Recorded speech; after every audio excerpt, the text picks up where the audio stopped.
The Jack Roush racing legacy with his family of his children and grandkids is really something else. And his car collection, as you see right now in Livonia, Michigan, is something that everybody has to see. Matter of fact, this collection doesn't cost you a dime to see. You just got to come here basically during business hours, Monday through Friday. And on top of that, you'll probably have a tour at Escort. But you can see you have cars going back into his NASCAR career, Indianapolis 500 cars, some of the great engineering cars that have happened, and historic vehicles that have happened as well. And during the course of these next 3 shows, you're going to get to see all of them.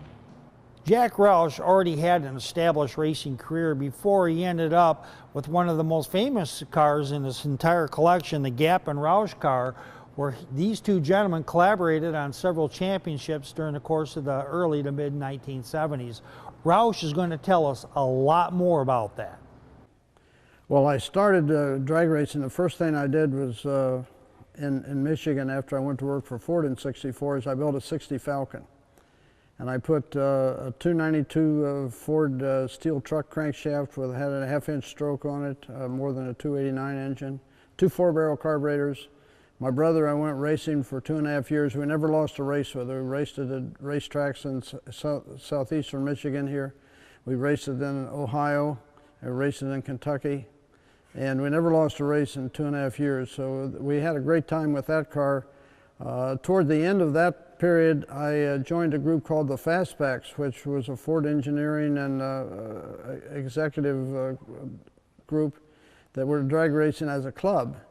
And they had 10 members. They started a year before I actually joined them, and they had 2 people that backed away after 1 year. And then I got in on year 2 with them, and we raced for another 5 years. And then at the end of that, so that gets me into 6 years of racing, I made a partnership with Wayne Gap, and Wayne Gap and I went off racing in the Pro Stock area, Pro Stock class for AHRA, NHRA, and IHRA.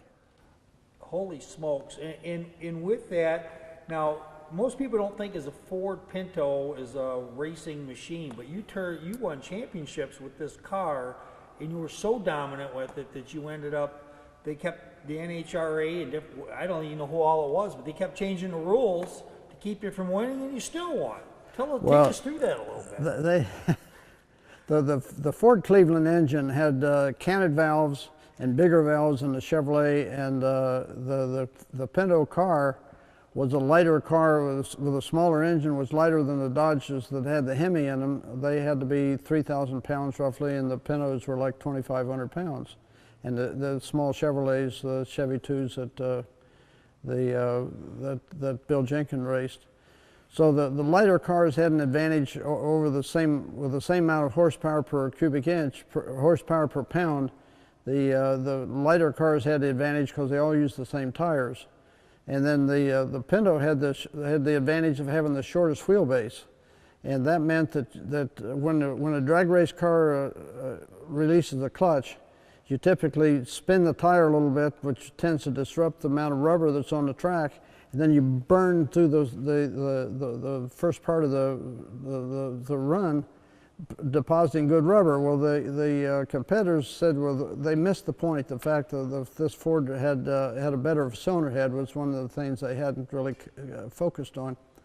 And they said the problem is the Pinto's wheelbase was only 94 inches, and the Camaros and the Dusters was 108. And they said because we're pulling the rubber off our starting spot and leaving rubber for the Pintos, they've got an advantage because they've got a better place on the track. So NHRA decided to give some number of pounds per cubic inch advantage to the 108-inch wheelbase cars. I looked at the cars that the Ford had that were 108 inches, and the only thing that worked was an older Mustang. The 67, 68, 69 Mustangs were 108 inches. If you wanted to race in 1994, if you wanted to race a modern car, you needed to run, I said 94 or 74. If you wanted to race a current model car, it needed to be a Maverick, but the Maverick was only 110 inches. So the alleged problem that the Camaro and the Hemi had Well, being 108 versus a 94, 110 was worse. But I spotted him 2 inches of wheelbase, took a 110-inch Maverick, and for 2 years we put the 73 and 74 and 75. We were with more than half the championship events. We were in the finals, and we won about half of them. Bob Glidden won the other half. And then they changed, and then I guess they said 4 doors couldn't go in there, and you had to, they eliminated 4 doors, so you welded 2 of the doors shut, and then they changed the rules on you again? No, that's a rumor. We had the doors the whole time so they would open and shut. They never really disadvantaged the 4-door, but they did add weight to us to the point that in '76 I backed away from pro stock racing. I got disgusted with the fact they kept adding weight to me every race. And you could kind of tell that no matter what you did, they were going to try to make you build a better mouse. Well, they didn't want to have one manufacturer series. They wanted to have, like stock car racing, they wanted to have parity between a number of the manufacturers. Mm-hmm. And the fact that we had a better cylinder head, as I said, was not really recognized, gave us a huge advantage regardless of what engine, what car we put it in.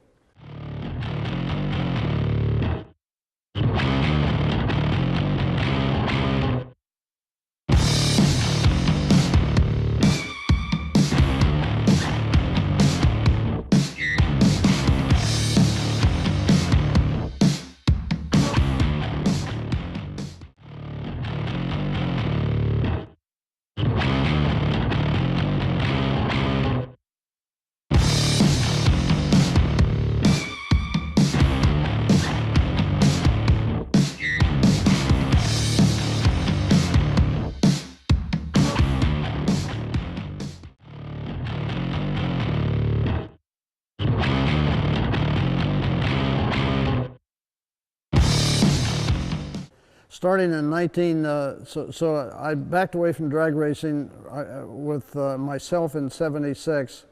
I helped customers race till '79. Don Bowles won a number of races. He was a dear friend, and he still races today with Susan and Josie and Donnie. So he was a dear friend, and we raced with him up through '79. And I backed away from '79. Again, the comparable car that we were running had weight added it, so that was discouraging as well. We built a Fairmont that had an advantage over the cars that we were racing against, because the same thing, because the cylinder head was better.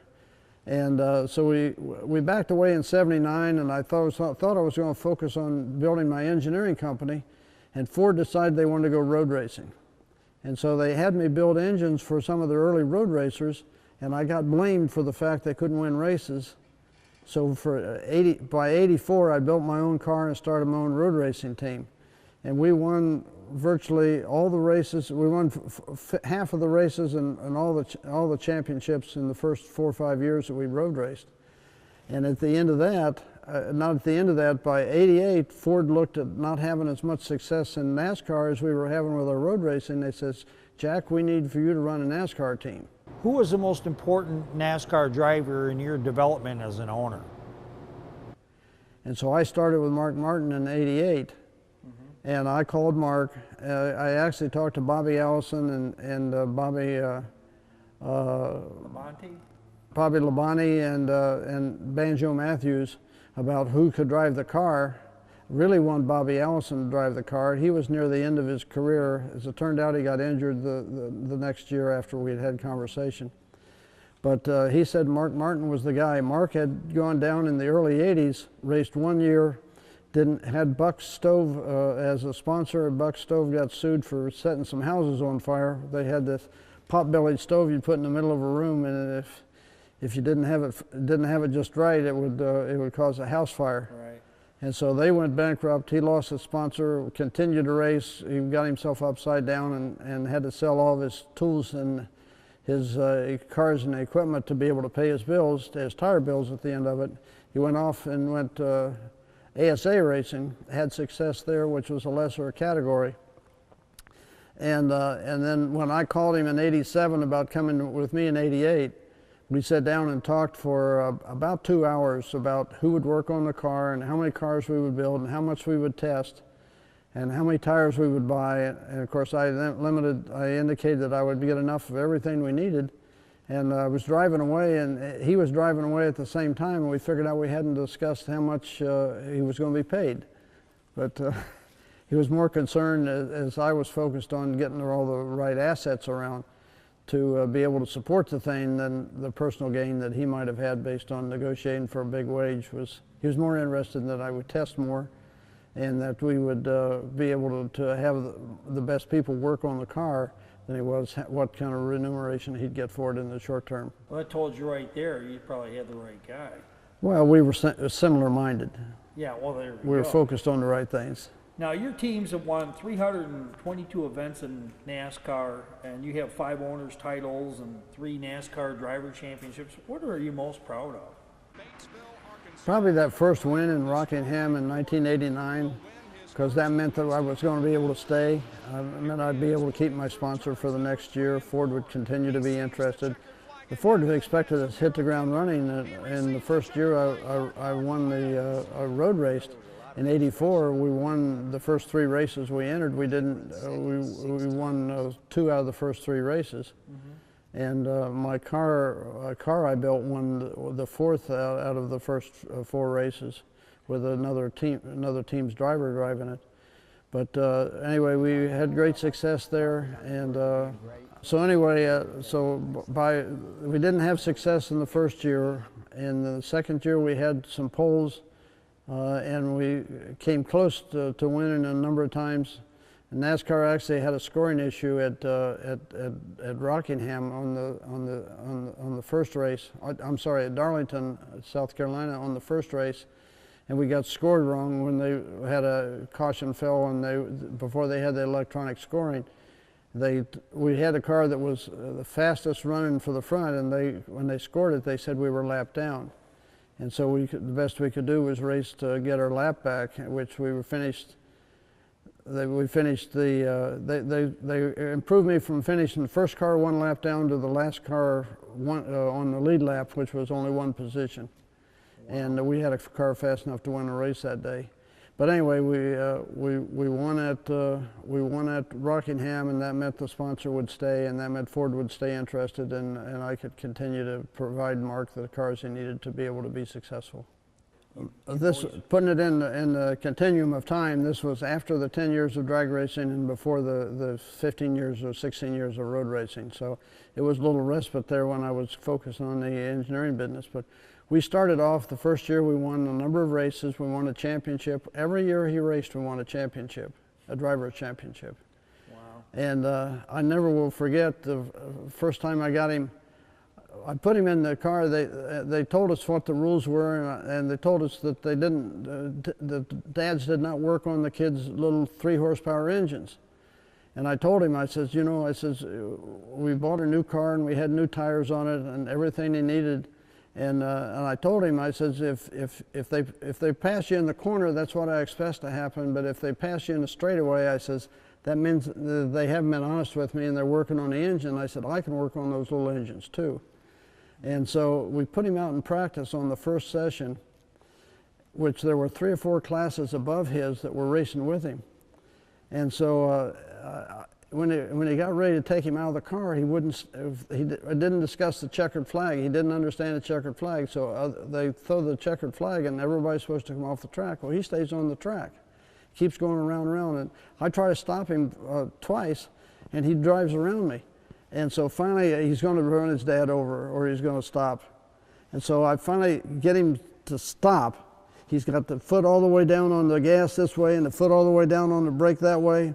And I reach across and push the strap to the spark plug to ground it and kill the engine. Right. I pick him up when it's leather. He's got leather that feels like it's 3/8 of an inch thick. Pick him up, I can feel his heartbeat beating as I'm holding him above the go-kart. He says, Dad, they're cheating. He said, some of them passed me. That was his first time on the track. And so we went back, and we did find that there were some of the fathers that were doing things with their engines. So I had a go-kart dynamometer, and I bought 4 little bathroom scales, and I moved his seat 7 times as I was looking for the perfect balance in front to nose, front axle to rear axle weight. And I raced it as hard as I raced anything in my life, and had as much fun had more fun than I had doing anything racing with my son. It was great. Holy smokes. And it's, you know, you hear the old adage, if you're not cheating, you're not trying. It sounds like they're even trying down there at the little go-kart. Well, they didn't have rules. They didn't have a rule that said that you couldn't do some of the things you could do, and the inventory of things that I knew how to do was at least as big as the collective group that we were racing against. So we had awesome stuff. Right.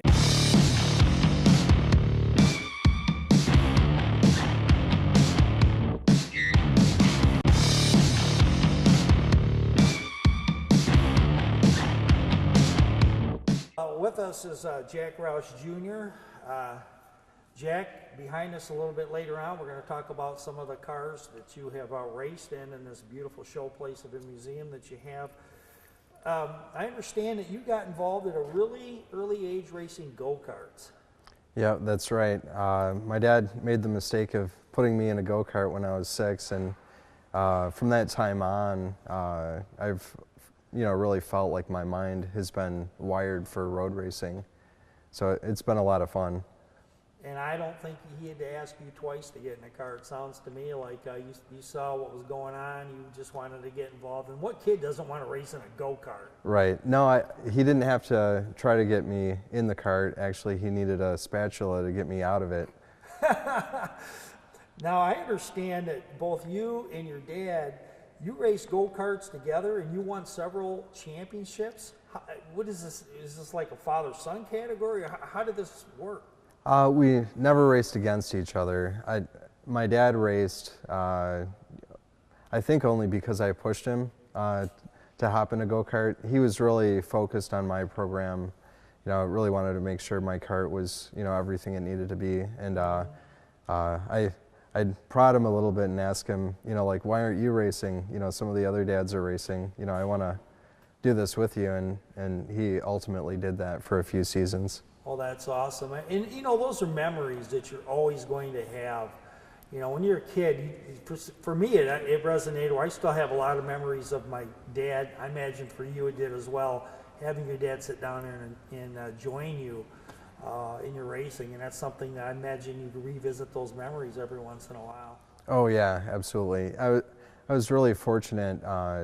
The time that I was go-karting was a time when he wasn't doing a whole lot of traveling with racing, and for me, I was really lucky to have that time, to learn about racing, when he had some time to do that. So it's nice you had his undivided attention. Yep. That's awesome.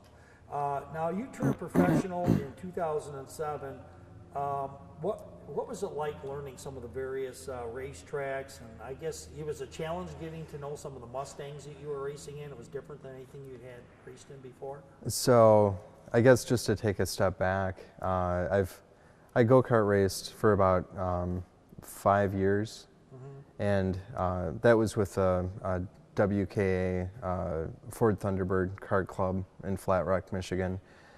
I took a sabbatical from racing for a while, and kind of dipped my toes back in it as I was a little bit older with go-karting again, and had a lot of fun doing it. I felt like I hadn't been out of a go-kart at all, and as I did that more and more, I wanted to hop in a full-size vehicle. I did a little bit of drag racing right around the time that my sister started to get into it. 2005 time frame. And at the end of 2006, I had the opportunity to do a road race at the end of the year. And it wasn't just road racing in a car, it was road racing against some of the best road racers in the world in a 6-hour race, some of it at night, in the rain. Wow. Who were some of the guys you competed with? Boris Said was in that race. He also helped coach me and get me up to speed. I'd have to think back. A lot of the guys are no longer racing. Pete Halsmer was in that race, which was he was one of our really good drivers. Now you did participate in some of the NMRA drag racing series. And some of these cars were researched by Roush Automotive Group. What was it like getting into some of these drag cars? It was really cool.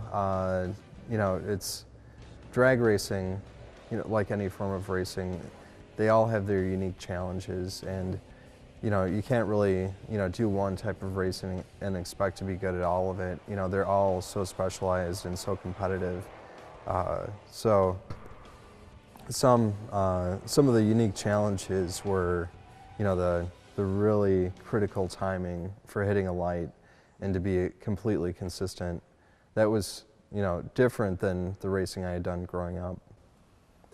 And so that actually, was it, I'm sure it was good training though for you to actually, when you got into the race, in 2007 and you started racing in the Pirelli Challenge and so forth, and going from there.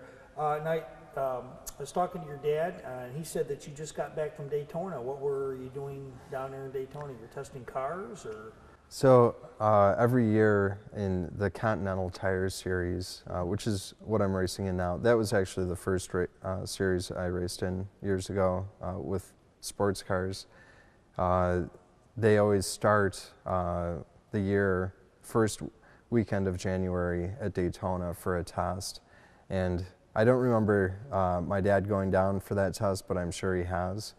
But it's a lead-in to the 24-hour race. The series that I'm in right now, we race the Friday before the 24-hour race. And, a lot of people know about the 24-hour race. Our series is a little bit different car, actually significantly different. We race production-based chassis, full-size sports cars. So I race in a Mustang, and we race against Porsches, BMWs, Aston Martins.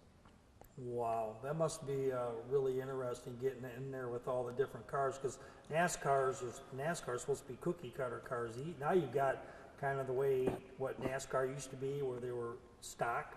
Now you're really racing against cars. Are they almost out of showrooms with some performance enhancements in them? Is that what you're saying? Yeah, exactly. And honestly, that's kind of one of the things that makes me passionate about it, is to take a Ford Mustang and beat up on other cars from around the world. That's a lot of fun. Yeah, I imagine it is. Now, I heard earlier that now for a tutor you had Borset, who's kind of who I don't know if he still is. He was the NASCAR ringer for the road races for a long time, and all the drivers said he's just a phenomenal road course driver. Must be nice being able to have him as one of your mentors, and he said you were really good. Yeah, Boris is awesome. He's a real character, really funny guy, great teacher. I think that really helped give me a leg up. Hopping from a go-kart, which has no suspension, very lightweight, into a full-size sports car, that was a huge transition for me. And then add in, the fact I was racing against some of the best drivers from around the world. I needed some help. Now, when you go to Daytona, you're racing on the big track. Now, the banking is, people don't understand the banking on these tracks. If you walk from the bottom of the track to the top is really something else. What kind of challenges was there the first time you got on such a severely banked track, whether it's Daytona or another one? Daytona is the fastest track that our series run at.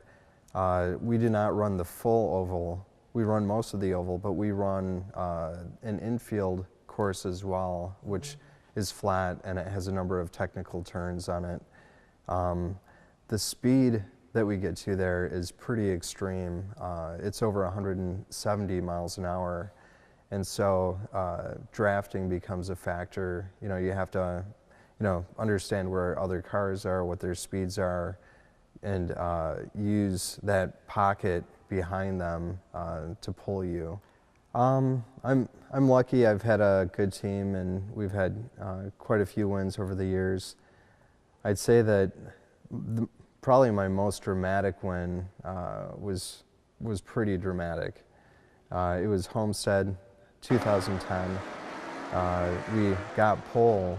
We were supposed to start in front of the pack, but the series tech inspectors didn't like our car, and they bumped us to the back. Well, we started at the back of the field. We worked our way up to the front within, I think it was about a half hour, and the car was really fast, and both me and my co-driver, Billy Johnson, were geared up to, you know, beat up on the other guys that day. And when the dust settled, we ended up in front. And not only did we start from the back, but that was the 400th Roush win.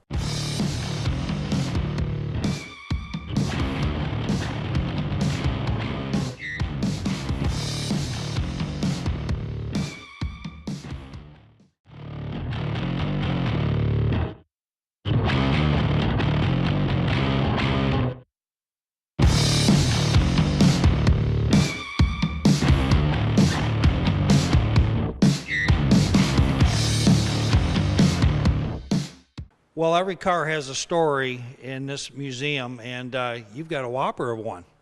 Yeah, Jack, he decided we should pick this car because he really loves it. On the 23rd of December, right before we shut down for Christmas, I was on the 2004. I was going through one of the body shops, thanking everybody for the year and wishing them best wishes for having a great holiday. And I saw this car cover that looked like it was had a car that was an accordion underneath of it. It was a little shorter than it looked like it should have been, and it was kind of pushed up inside the cover. And so after I finished giving them my holiday wishes, I went over and I lifted up the front of the car, and it's all pushed up. It's like it run into a bridge, and the bridge raised up when it hit it, or a concrete wall. And I pulled up the back of the car, and it looked the same way. The same thing happened. Like the car, for all the world, it looked like it had been caught in some kind of a vise and had been compressed. So I asked two silly questions. First question I asked, I said, okay, what happened to this car? Did it fall off a bridge? They said, well, you're close. It fell off our truck. It looked like it fell off a truck. So it was on a platform that was being raised to put it on a second level of a two-deck enclosed car hauler that we used to deliver our cars with. So I got the answer to that question. So then I asked the second question. I said, okay, who does the car belong to? Well, they said, it's yours, because I had to buy it because we destroyed it. So I crossed my fingers, and I said, because I knew it was about to get sacrificed for parts, I crossed my fingers and I says, nobody touches this car. I says, I'm going to fix it nicer than the car that Ford had in the New York Auto Show. And sure enough, we came back and made a black on black motif, putting body color on the mirrors and blacking out some of the areas that would otherwise have been nondescript. And we called it Blackjack. And we sold Blackjacks for a number of years and had one of the early cars in our Roush Performance line that was much sought after. And Jack, when he graduated from college, I told him, I said, son, so you'd like to go to work for the business, but I said, I don't have a job for you now. I said, you need to go out in the world and find your own way. And so he went out and started his own business. And so he had a business in office in downtown Northville. And one day I drove up outside and asked him if he had the time for lunch. Well, you get your own business and you've been the son of a dad like me. I mean, I'd set an example of not spending as much time going to lunch with the kids as I should. And I deserved it for him to be reluctant to go to lunch with me. So I had to prod him a little bit. And finally I got him to agree to go to lunch with me. So I drove one of the Blackjack cars, a brand new one that had not been wrecked, and parked it on the street and went up into his office and said, okay, son. I said, you want to go to lunch with me today? He says, yeah, Dad, I got time. He says, I got to be back whenever I got to be back. But he said, I'll go to lunch with you. I said, here, you drive. Here's your new car. So that was his Blackjack. Wow. And so finishing up, now you saw it from a different perspective, didn't you? I did. I got to see his project car, and immediately, I thought that was the coolest thing. I thought that was a great idea, and I really did want one, so I didn't complain too much. Now, when your dad, now there's the story of what your dad sees and the story of what you do. I'm sure that Well, of course, your dad can fix something. Most dads got to take it to the shop and complain about the deductible. Your dad actually took care of it. That's a good problem to have. Oh yeah, for sure. Yeah, it's my day job now is actually working at Roush Performance, outside of the racing stuff, and I feel very lucky. I call it the toy factory. It's not like a normal job. Everyone there is really passionate about cars and enjoys working on them. Yeah, this is like Willy Wonka factory if you love cars, right? We have a great time. I finishing the story I had about him starting his business. He's still a partner in his business he started. It's doing very well. And I had to use tweezers to get him out of there and get him back in the mothership. Well, there's the story of our 2006 Blackjack Mustang, and we've got a whole bunch more that we're going to have before we're through today.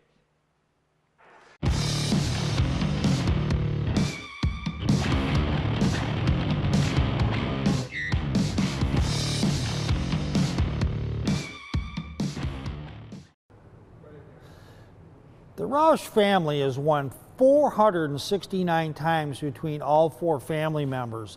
And I'll tell you what, that is fantastic. And are they trying to get to 500? Well, if it happens, it happens. And I certainly wouldn't bet against the Roush family. For the Roush Family Legacy Racing, this is Roy J. Akers reporting.